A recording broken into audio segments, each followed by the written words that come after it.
So, Steve Jobs once called this technology the most amazing piece since the personal computer. Wow. That's coming from Steve Jobs. And he was so amazed by the prototype, okay? Jobs offered the invention $63 million for 10% of the company. Now the owner turned it down, can you imagine? And then Jobs did something out of character. You know what he did? He gave the inventor, okay, you don't want my investment, that's fine. But because you have such an amazing product, let me tell you, I'm going to give you free advice. Okay, I'm going to give you free advice for 6 months. Okay, 6 months free advice. Wow. Another investor by the name, Jeff Bezos, right? The Amazon founder, he also took one look at this product and said, you have such a revolutionary product, you will have no problem selling it. Wow. Endorsement from Jobs and Bezos, and one more, John Doerr, I'm not sure if it's D-O-E-R-R. He's a legendary investor. Maybe some of you know his name. He bet successfully on Google. He ended up pumping $80 million into this business. And he said that it's going to be the fastest company ever to reach $1 billion and will become more important than the internet. Wow. And the inventor himself is described as the modern Thomas Edison. He received America's highest honor for invention, the National Medal of Technology and Innovation. Now, you might be wondering, so what is the product, right? That Jobs, Jeff Bezos, this John investor, even this is the inventor is such an amazing inventor. The product is this. Next. The Segway. The Segway was the product that was supposed to replace cars. Jadi kalau dulu gerobak, ganti mobil, ganti Segway, gitu. Okay? So the hope was, just like cars replace gerobak. What is gerobak? Car, thank you. I'm losing the English. Like cars replace all those, primitive, quote unquote, modes of transportation. Is that me? It's not me. Okay. Okay. Not like I was saying. Oh, okay. Check. Acoustic session now. And is this? Does this sound okay? Okay. Now, every time we have a technical difficulty, I'll always attribute that the devil doesn't like what I said. So it's good. So it's good. So that means I'm doing something right? So where was I? Yeah, the Segway. So it was supposed to replace cars as the next mode of transportation, but it was not. It was, the top one of the 10 biggest technology flops of the decade. It was a forecast, a hit, it was supposed to be a hit, but turned out to be a miss, a false positive.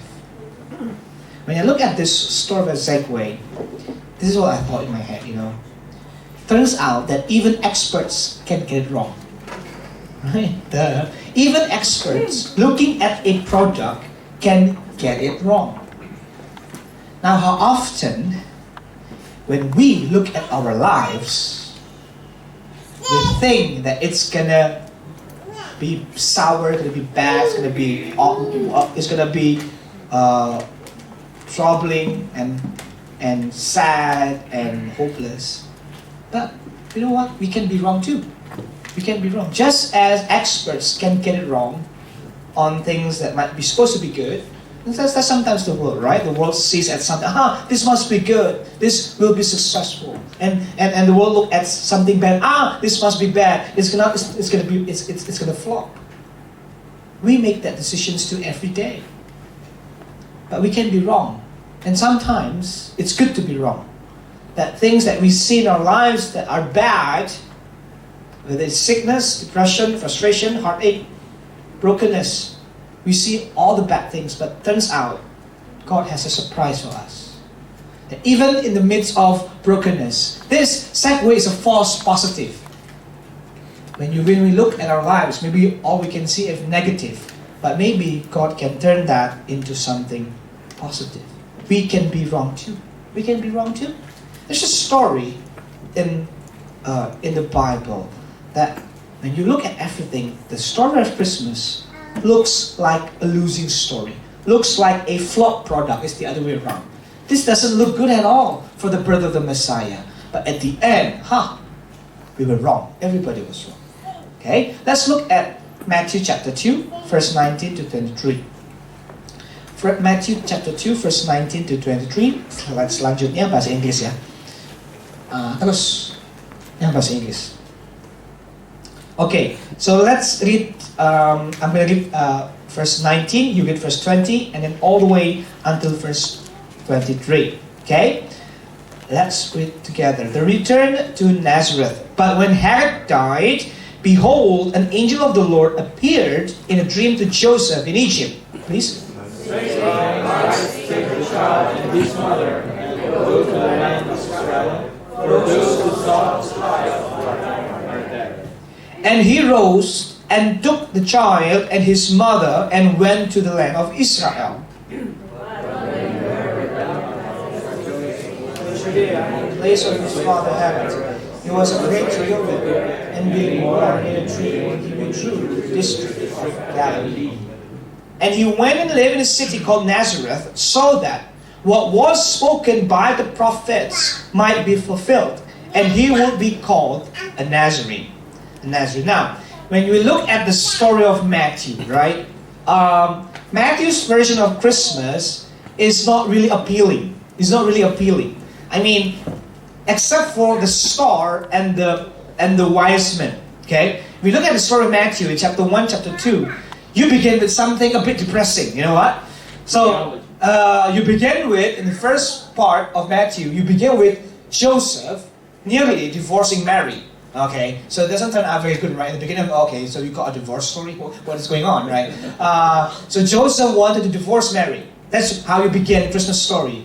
Cool. And after that, you've got Herod trying to find baby Jesus to dispose of him quickly, right? He doesn't. There's a threat on the throne. There's a king of the Jews. I'm supposed to be the king of the Jews, even though he's not a Jew. Right? So he asked the wise man, hey, let me know where baby Jesus was. I'm gonna go there. I'm gonna worship him with, I don't know, with something else, right? And when that failed, you know what happened in the story? He ordered the slaughter of all male children under 2 years old, right? It's called the slaughter of the innocents. I bet you never come to a Christmas drama with that story, right? Can you imagine that? Well, what kind of play would that be? Okay, now is the time for the baby to be murdered. Please close your eyes, right? No, I mean, there's no Christmas drama, right? I've never seen one. I've never seen a Christmas drama with the slaughter of the innocents. No, you got the what? You got the star, you got the wise men, you got the shepherds, but you don't see this, right? And then what happens after the slaughter? Joseph had to flee Egypt, right?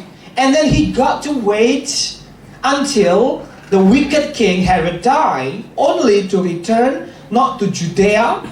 He had to return to Plan B, the backup city of Nazareth. Nazareth was not supposed to be the first option for Joseph. Probably he would be going back to Bethlehem, but he had to make a detour and end up here at Nazareth. See? If you just look at that, look at the beginning of the Christmas story, it's like it doesn't begin well, right? It doesn't begin well. You will not see most of this Matthew version in Christmas cards or in Christmas play. You only see the wise men, and that's it from Christmas, from Matthew version. Luke has a bit of a cheery side on him, see? But that's the thing with God, isn't it? That's the thing with God. Things don't have to look our way in order to happen according to God's way. Let me repeat that. Things don't have to look our way. Things don't have to look our way in order to happen according to God's way. Kadang sesuatu terjadi tidak sesuai yang kita mau. Tapi bukan berarti itu tidak sesuai yang Tuhan mau. It might have the appearance that we don't like, but probably that's what God wants it anyway. So, church, that's the direction I want to give to you today. I have only 2 points. Number one, we see from this text. Next is you've got the weakness in the world's strengths. Here, you see all about the strength of the world. You've got Herod the king. You've got the power of Rome behind him. Basically, everything in this story is wrong. The Messiah, he's supposed to come in glory, in majesty, but look at the story. Look at what's going on here. Verse 19 to 20. But when Herod died, behold, angel came, said, "Rise, take the child and his mother, and go to Israel. For those who sought the child's life are dead."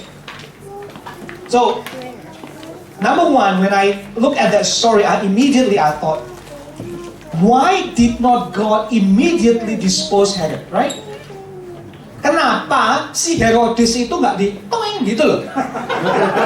I mean, if you look at Old Testament, right? There's any bad kings, God was just them, right? Dead. But here, I mean, come on, this is Jesus, right? This is the Messiah, and you got this crazy king called Herod. Why don't just God, I'm gonna snap you off, next time you eat an apple, you're gonna choke, and then just, right? Why did he do that? He did not do that. Why did not God Almighty remove the threat immediately? He has done so many times, right, in the Old Testament. Instead, what did God do? Okay, Joseph and Mary, you got that crazy king. You go, flee, run away. And you wait 1 year. Wait 1 year. As if God has to wait for Herod to die. So, ya kan? Seakan-akan Tuhan juga dipaksa nunggu. Kok kakak mati yo? Why didn't he die? I mean, come on. Jesus has to come back. Please die. No, right? That's kind of like that's the that's what I think. Why is it? It's like everything is not going smooth for baby Jesus. They gotta wait for Herod to die. And then what happened? Okay, now he's dead, right? Okay, now you go to Israel. The angel said. And verse 20 says, he rose to the child and his mother went to the land of Israel. Israelnya di mana? Which part of Israel? Is it Judea, which is Bethlehem, or is it Galilee? Most probably, Joseph and Mary were heading to Bethlehem. That's like maybe their plan A. That's their Surabaya. That's their go-to city. But when they were on their way, you've got verse 22, right? When he heard that Archelaus, was reigning over Judea in place of his father Herod, he was afraid to go there. And being warned in a dream, another dream showed up. Okay, you can't go here.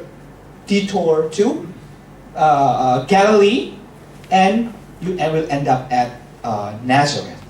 So it's like, okay, finally Herod is dead. We can go home now. No. You have to build another home. Do you see how it's not very smooth, right? Cerita itu nggak enak gitu loh, saudara.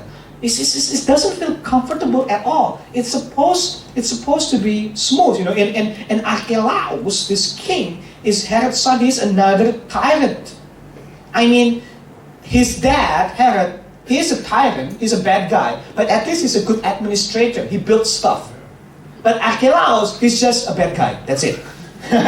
So it's like, you got nothing good in this guy. And he was so evil, he was so,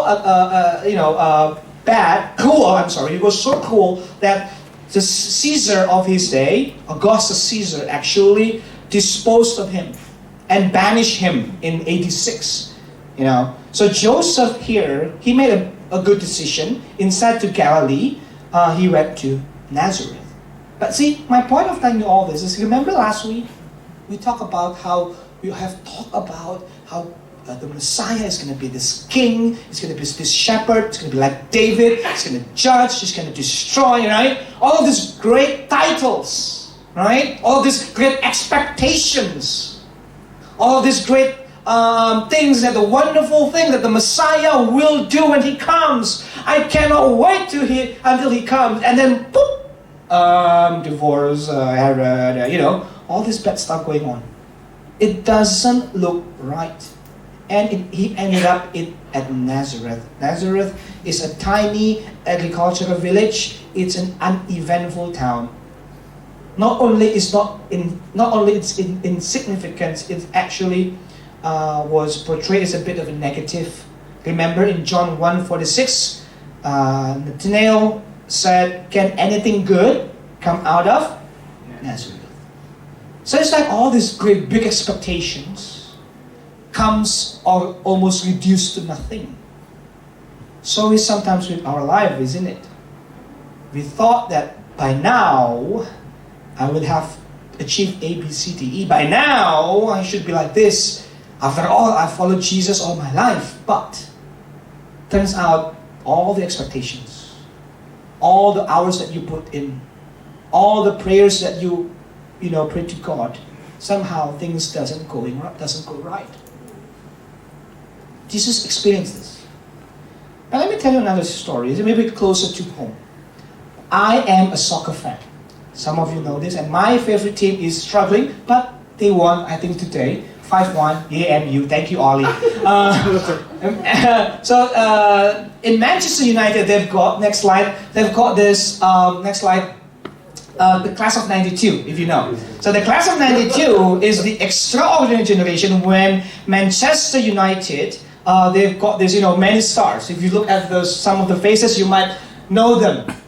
These are they form the core Manchester team in the 90s and the early 2000, right? And the world has always an opinion. Okay, which one is the best of the class of 92, right? Which one is the best, Graham? According to you.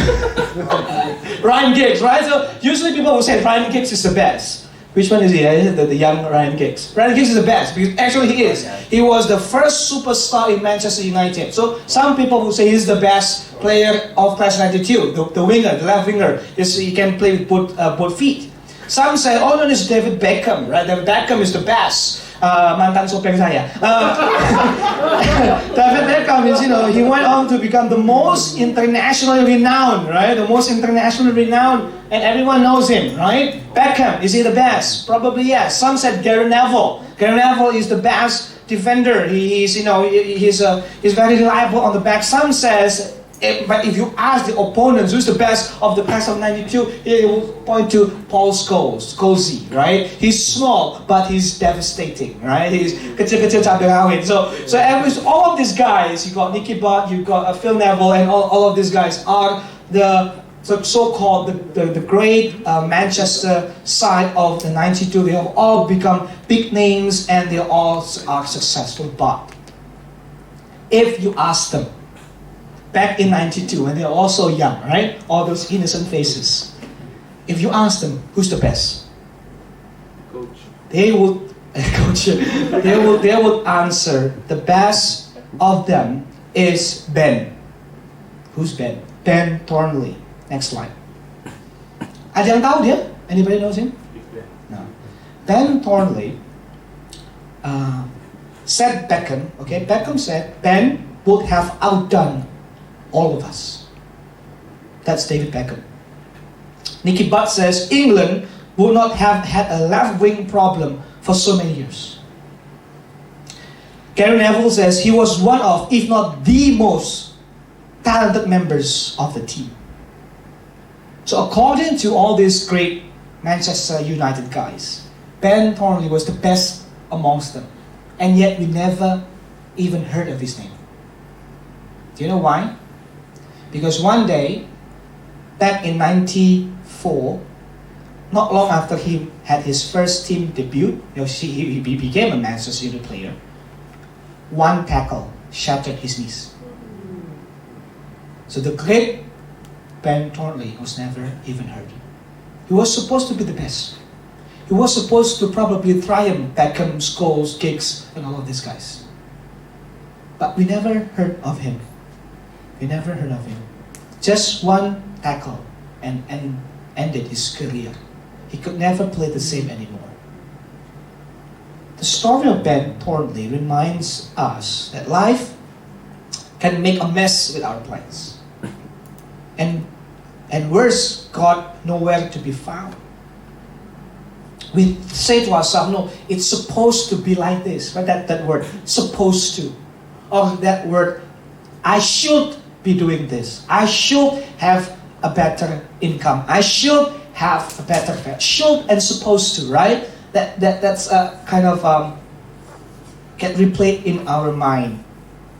Just like Jesus is supposed to be this big, great Messiah. Somehow, in the beginning of the Christmas story, he's reduced to very ordinary. He's like cast out. It's like the image that we got of Jesus in Matthew chapter 2 is not the great big king. It's not the shepherd. He's more like the lamb trying to run away from slaughter, right? Such a weak image. And so too, we can grow cynical. We can grow lonely and frustrated. We say to God, Lord, I've been following you for so many years. I thought by now I'm supposed to be, have, do, A, B, C, D, E. But things are not working out. It's as if God is PHP-ing us. Yes, I don't have an English word. I'm sorry. PHP is, what is PHP?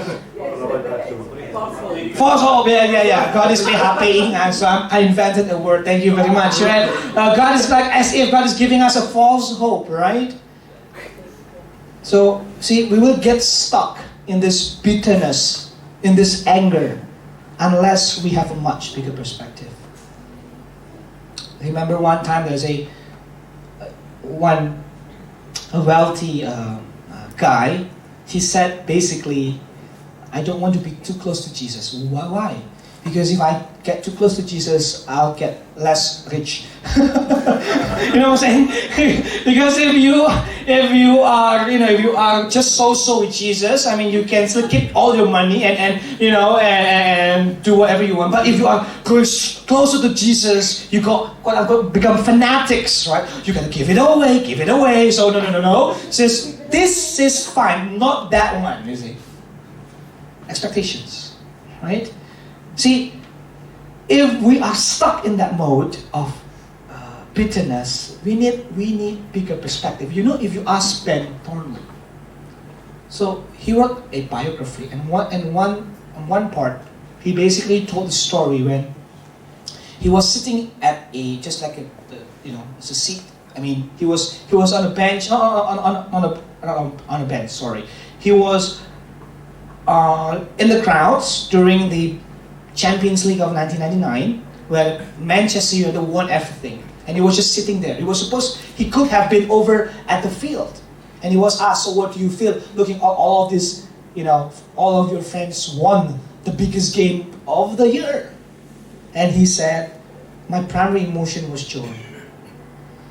I don't have that bitterness. In the past, I used to have that, he said. And this is what he said, I just got caught up in the game itself and the celebrations afterwards. It was a brilliant night, and it never crossed my mind once that this could have been me. I was just so thrilled for the boys I'd grown up with to be involved with such an incredible season. See, Ben knows, ultimately, despite of what he had experienced, despite of the bad luck the bad hand he got dealt with, he knows that ultimately the game and the team is bigger than him. The game and the team is bigger than him. Similarly, we must accept, no matter what's going on in our lives, even when things don't go according to our ways, God is bigger than us. Amen. The kingdom of God is more important than my kingdom. That just is. We have to accept that. We are not the author of this universe. We are not the main actor. We are like the backup actors. So we are like the, what is called, pemain apa tuh nih? Substitutes, yes. Yeah, just on the background, see? And like substitutes or pemain cadangan, in the movies, you got all of these people you don't know, sometimes they just die. Right? It's okay, and they change the story. Sometimes that's our perspective. Sometimes, see, so we may not get what we desire today. But I challenge you, this is what I will challenge you. I challenge you, as long as God's plan is fulfilled, that should give us the greatest joy and comfort. Amen. You and I may not be where you are expecting to be right now. You may not be imagining things that you are doing right now. But if you are living a life following God's will, that should give us the greatest joy and comfort. Meanwhile, this is what I think we should do. Change should into cult. Okay? So oftentimes, and I know sometimes my family can say a lot. Sometimes we would like to say, harusnya tuh nggak kayak gitu, harusnya bisa gitu ya. Supposed to be like this, it should be like this. Change that word should, because should implies right and wrong. Should, the word should implies there's a specific path that you have to follow. If you don't follow that path, you're gonna miss out. No. We don't know the path. Only God knows. We don't know what's best for us. We don't know what feels good to us. Only God knows what's best. We know what feels good the best. Yes, I know that. See, so we must use the word should less. Instead, what we can do is we can use the word could. Let's say you're in a relationship, right? And you are thinking with your husband or with your kid, we should be closer into each other. We should have more family vacations. We should have more this and this. Change it, very simple. We could be closer. We could spend more time. The church should not be like this. The church could be like that. It's a subtle shift. Right? A subtle shift. But it can change the dynamic of your mindset. The condition, the temperature of your heart.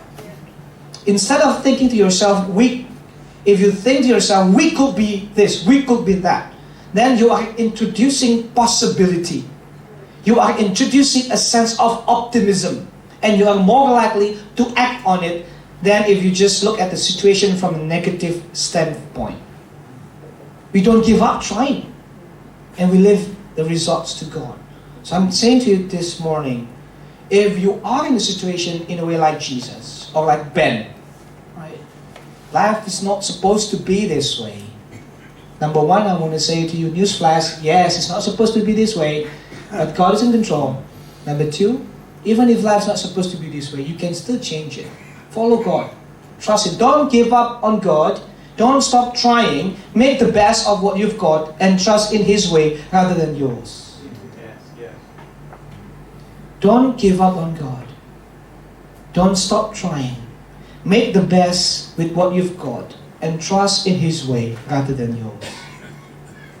And see, perhaps, next slide, last point, there's victory even in the losing story. You and I might feel like we are in losing team and a losing side. If I know following Jesus is going to be this hard, probably I'm not going to do it. If I know committing my life to Jesus meant A, B, C, D, E, probably I'll, dial it down. But when we choose to persevere, God is promising victory. And we see God at work even in this story, right? In the first part of the sermon was basically, I'm telling you, everything is going bad. Herod is there, Archelaus is there, they end up at Nazarene, it's not their plan A. But even here, you can see God is at work. Where? You can see God at work in verse 19 and verse 22. In verse 19 and verse 22, what happens is God uses a dream. God speaks, okay? God intervenes directly. So even in the midst of losing sight, God still speaks. God still makes miracles happen. See, what is the purpose of miracle here? I mean, you don't get dreams from angels every day, right? I mean, you don't have an angel GPS, right? Like, okay, where should I go today? Please speak, Gabriel. No. You don't have that. But miracles happen. The point of the miracle here is that so that God's plan will not be thwarted. That it's gonna the plan is gonna be successful, and God will use miracles, supernatural events to use that.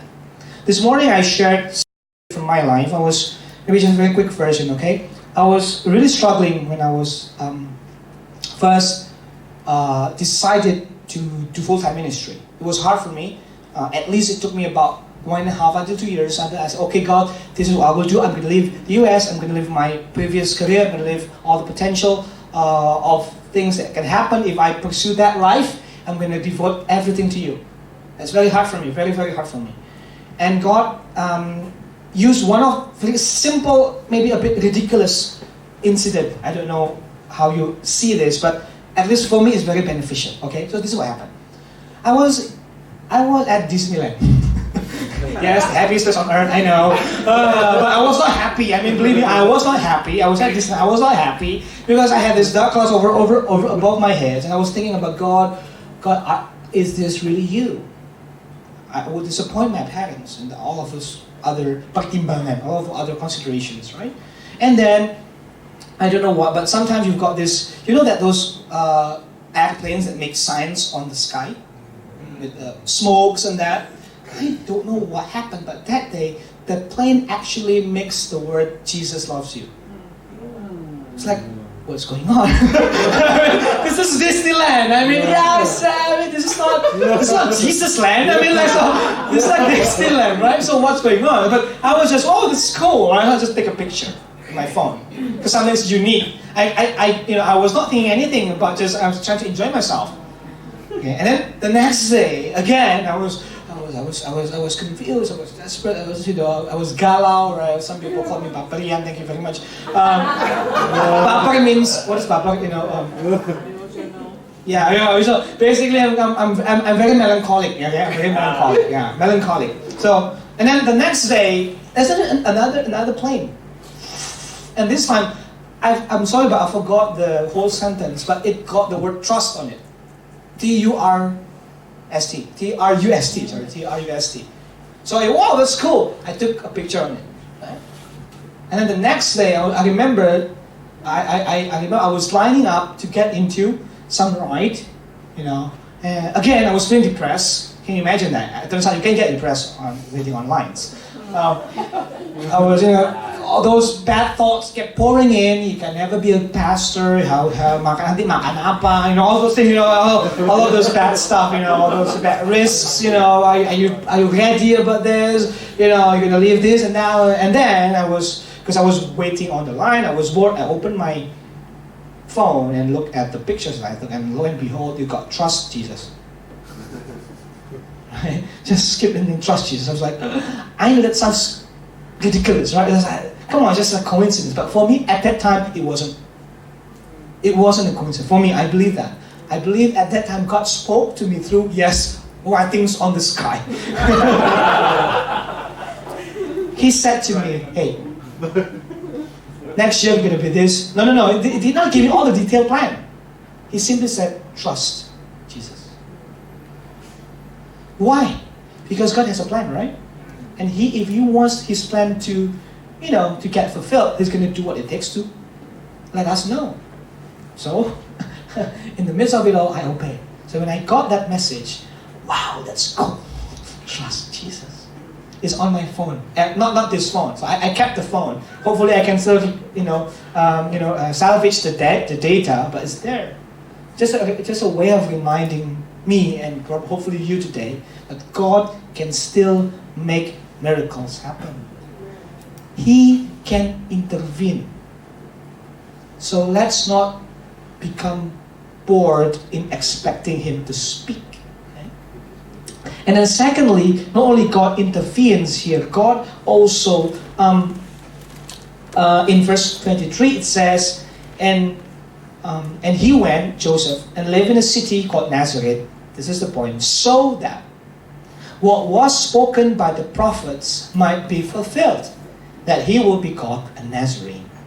See, Matthew basically said to us, so that what was, he might live in a city called Nazareth. Matthew basically telling us, Joseph and Mary, they went all of this convoluted drama, right? All of this drama of Herod, babies fleeing, waiting, all of this, it might seem chaotic. They might feel, I'm just a carpenter. I'm in the pawn of a wicked king. I'm in a victim of follow to the times. I cannot do anything. Saya cuma orang biasa di tengah-tengah gejolak dunia, right? I'm just an ordinary guy. You've got walls being built up in the US. I'm not sure what's going on. Where they say ISIS has been defeated. Are you sure? We feel like we're just pawns in the middle of this great big world, and we feel like we don't have any power, right? We just got tsunami. There's a tsunami in the morning, right? Isn't it? So all this, whoa. And Matthew says, despite all of this thing, you know what? He went through all of that so that it will be fulfilled. Whoa. Turns out, Matthew is telling us, God is still in control. Amen. And it happened. All of these things, and then they ended up in Nazareth, and he would be called a Nazarene. Now, if you ask me, if you look at your, if you have your Kwarta, Pak Jacob is giving us more about whether he will be a Nazarene, where is that spoken in the Old Testament. He gave us more of the debates on that. I'm not going to go through all of that, because I think the point is not so that we can shift all the prophecies, which is the verse in the Old Testament that says about Nazarene, about Nazareth. That's a long debate, and that belongs in the theology discussion, but it's a sermon, so it's different. But let me give you what it means, I think, when what is relevant, okay? So the key here is when it says, so that what was spoken by the prophets, plural, okay? So if you look at Matthew chapter 1 and chapter 2, they've got a lot of prophecies, and they are always mentioned specifically by prophet. Number one, singular, prophet Jeremiah, prophet Micah. So you can backtrack, okay, when they said the Messiah will come from Bethlehem, this is Micah. Very specific, okay? But here it's not singular, it's plural. It's prophets, nabi, bukan nabi, okay? So basically, if you try to find in the Old Testament where is a Messiah will come from Nazareth, you're not going to find one. But what Matthew is doing, he is summarizing all of these prophets, telling the story of the Messiah, that he's going to end up at Nazareth, and he will be called a Nazarene. Okay. Now, one very popular or accepted interpretation is that what is Nazarene or Nazareth means, it kind of have the picture of Isaiah chapter 11 verse 1, which basically talk about a branch. Okay, about a branch. So, Messiah was called the branch of David, the branch of Jesse, the root of Jesse, right? That's the image of hope, Let me just give you an illustration, okay? Next picture. The next picture, this one. Yes, I know, I'm sorry, it's not the Lord of the Rings. Somehow it just fits perfectly. So, in the Lord of the Rings, they have a white tree. Okay, I'm sorry the picture is not clear, it's bad resolution, I cannot find a better picture. But in the story, they've got the white tree. Cool, eh? It's called the tree of the king. Okay, it's dried up. Because everything is going bad for Gondor. That's the city of Gondor. That's the tree of Gondor. So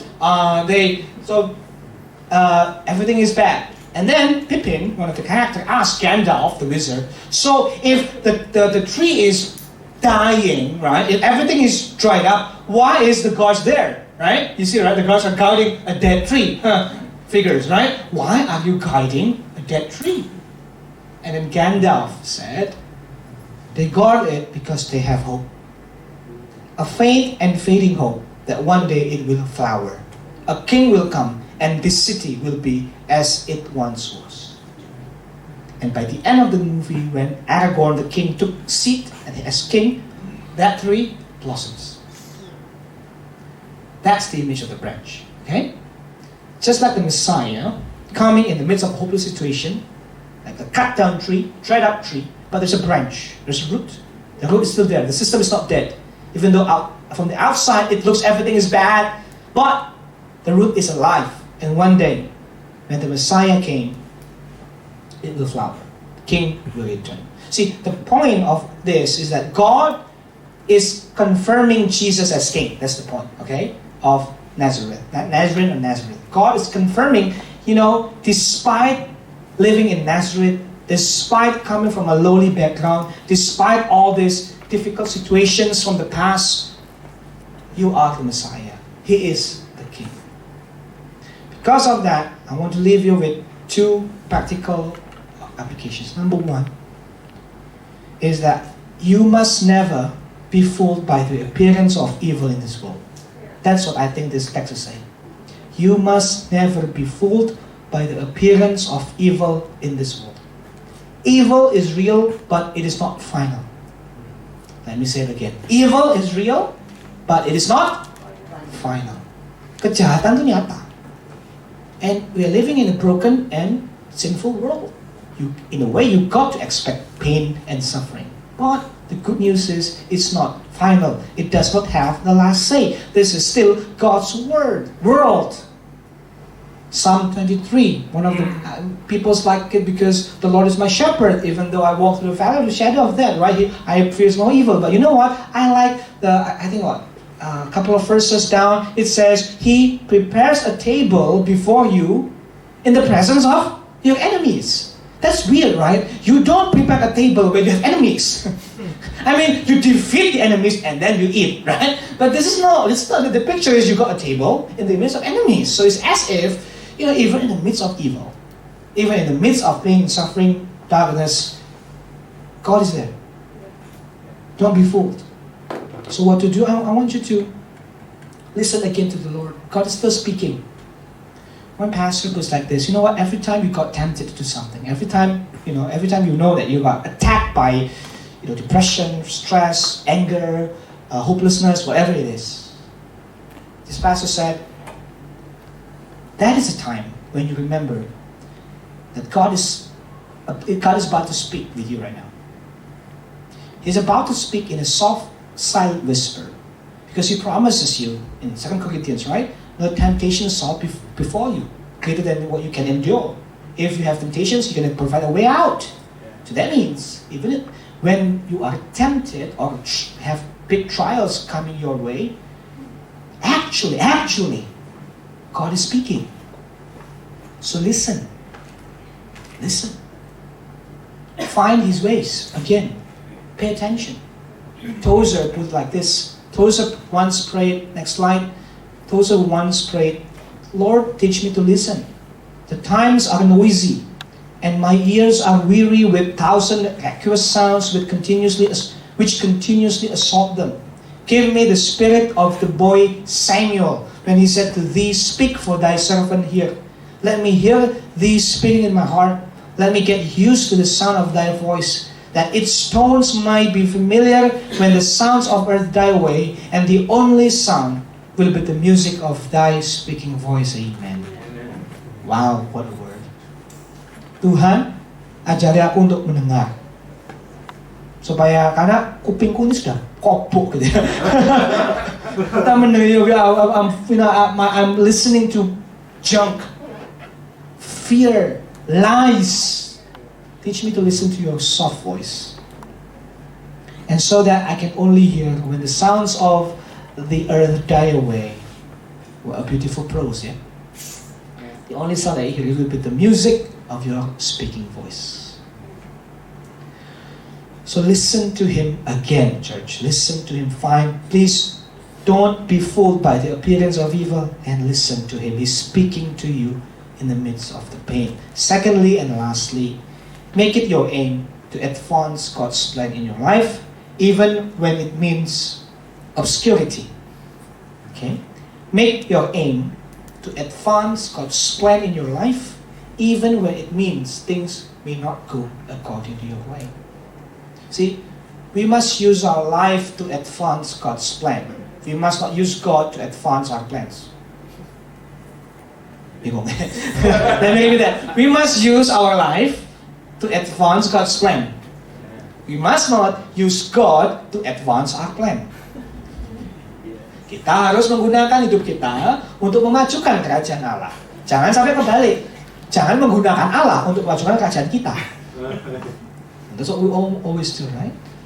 See, and so when we put God's plan or God's will first. Sometimes it might not look, we have the spotlight. Sometimes we pay a price, right? For instance, I notice if a certain celebrities change religion, to a certain religion, they got more invitations. Yeah, they got more, they got more invitations to perform here and there. But if a certain celebrities they change to Christianity, suddenly the invitations stop coming. That's a reality, right? Just read in the papers. Suddenly and sometimes that can happen. So what do we do? Maybe a way of illustration is apt. Imagine there's a drama and you got to participate in it, okay? The drama is about Jesus and the 12 disciples. Now you get to choose, okay? You can play the role, you can choose between one of the 12 disciples. Which one do you want? Kalau saudara bisa pilih nih, saya mau jadi 12 rasul. Saudara pilih siapa? Who would you pick? John. Who is it? Peter, Petrus, yeah, Peter, the big personality, or John, the most beloved disciple. Some of you might choose Thomas, or because he has doubts, but he believes in God, so maybe he's an intellectual guy, or maybe you want to say, aku anti-mainstream, aku pilih Judas Iscariot. I want something different, so I will choose Judas Iscariot, right? So whichever is it, right? So let's imagine when the casting is posted. Okay, I applied, I want to be the 12 disciples. But okay, you applied, when the casting list is posted, you've got to be this guy. Next, James of Alphaeus. James, the son of Alphaeus. Jakobus anak Alphaeus. Now probably you will say, wow, James, good. I like James. He is the top 3 disciples, right? Yeah, Peter, John, James. The disciple who was invited to come to Jesus to see the transfiguration, the disciple who was invited to go to pray at the Garden of Gethsemane, right? No, not that James. The other James. Oh, not that James, okay, I'm sorry. Oh, I know. James, the brother of Jesus. That's gonna be cool, right? I am the half brother of Jesus. We got the same mom, right? So he is a leader in the church. He is one of the well-respected Christian. Wow, yes, I'll be James, the brother of Jesus. No, not that James. What? The other James. So this is actually the 3rd James. Yes, this is the 3rd James. So this James does not have a single line in the New Testament. But he is one of the 12 disciples. Okay? This James, in most scenes, I would imagine, if you got James, the son of Alphaeus, you'll be just standing around, Just, okay, just follow me. And then people laugh and and you said you go. And then that's it, you got no line, you just follow along. You just respond, and you don't say anything. Because there's no line in the Bible, right? However, he's mentioned 4 times in the New Testament, and each time, each time only by his name. Part of a roster. Peter, James, blah, blah, and then James and Alphaeus. Every time it's like that. There is no context, no backstory about him. In fact, the Bible scholars call him James the Less. Kaya ya namanya. Yakobus sih kurang gitu. Kenapa ya? Apa ya? The Less itu apa coba? Ayo. Kayak translate James the Less, Yakobus sih kurang gitu kan.